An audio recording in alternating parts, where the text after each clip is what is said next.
If you want a living intelligence, if you want to exist as a living intelligence, one thing you should not do is, you never ever form an opinion about anything.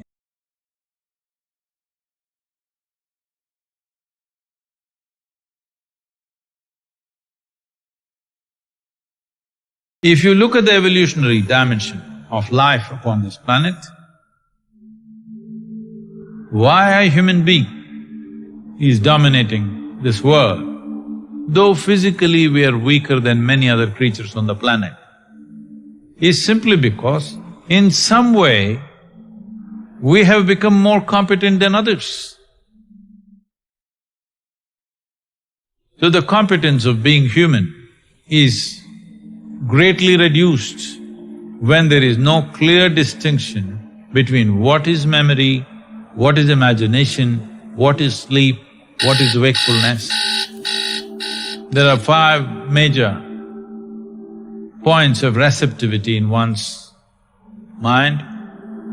These are centers of memory, centers of imagination, centers of right perception, centers of perversion, and centers of sleep. If you practice classical yoga, these 5 dimensions will be distinctly separate in your experience. If it is not separate, what happens to you is, when you want to remember something, your imagination plays havoc with your memory.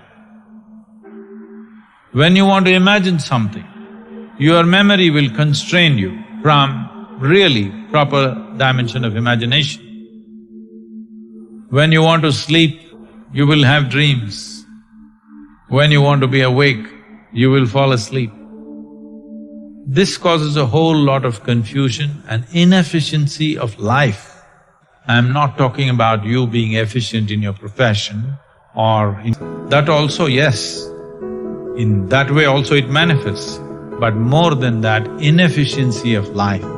When I say inefficiency of life, this life will not function with the effervescence and exuberance and exploration that life is, that it can explore many dimensions within itself. This possibility is greatly reduced simply because this mix-up has happened in people's experience of life. Classical yoga is very, very focused on separating these things. If you separate these things, you can become what is called as an avadhani.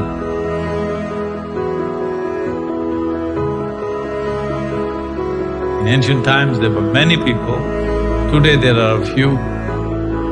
Some of them are called ashtavadhanis, which means they have 8 types, 8 capabilities. That is, at a single moment, at a given moment, they can perform 8 different actions.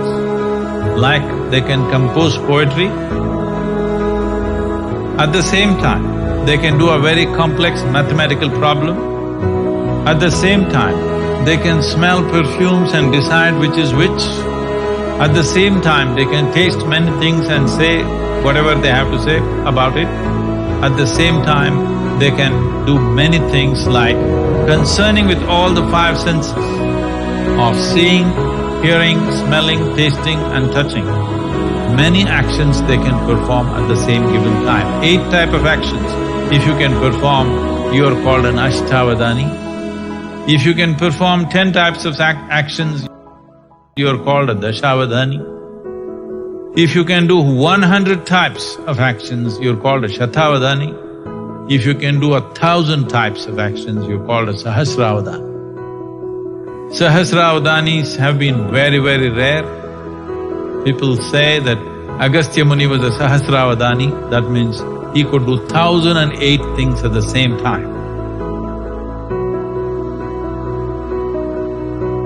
So these avadhanis are not just legend, there have been many in the past which are well-recorded incidents.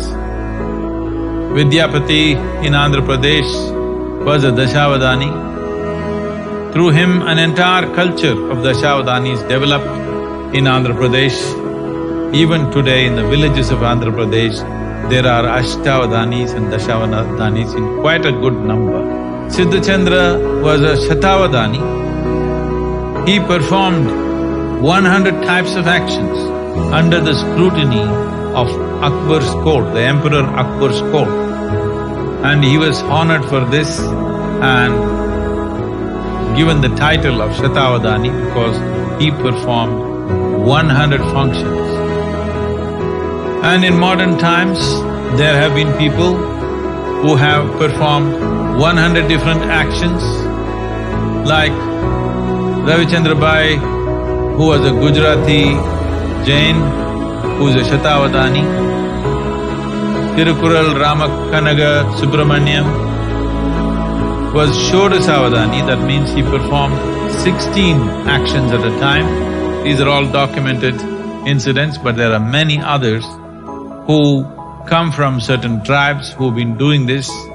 It used to be a common thing in India that people would come and set up a small situation in the village where a few hundred people gather and they would perform many actions at the same time, which look quite miraculous. But this is just to demonstrate the capacity of human memory, because human memory is not limited to articulate memory that we're talking about. Articulate memory is just a thin layer, the rest is a profound dimension. Our body carries 1 trillion times more memory than what you can articulate in your mind.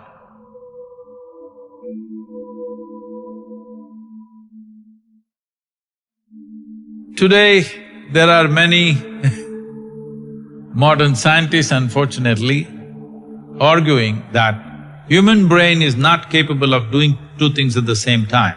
You can do it best only if you do one thing at a time. I am a living example that they're all wrong. I have 12, 14 tracks running in my mind all the time. Do I look distracted, disturbed or stressed because of that? No. You can perform any number of things because of this. It is not even that you have to consciously pay attention to it. If you open up a certain track and leave it, it goes on by itself. This is the nature of human intelligence. You are not sitting here and conducting your renal functions or your liver functions or your spleen working or not. You're not doing this. Aren't all these many things happening at the same time? Isn't there an intelligence within us which is capable of doing all these things?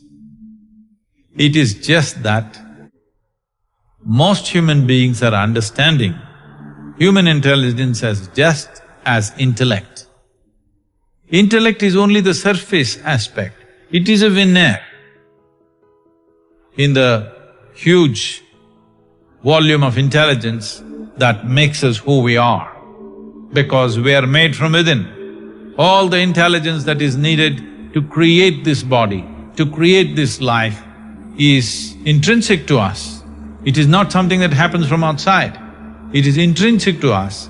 It is just a question of access. If you want a living intelligence, if you want to exist as a living intelligence, one thing you should not do is, you never ever form an opinion about anything. That means you're always an active intelligence. You're looking at everything the way it is. An opinion means you have given up your ability to experience. You have become opinionated, or an impression of the past is overruling the reality of what is there right now. This is what an opinion is.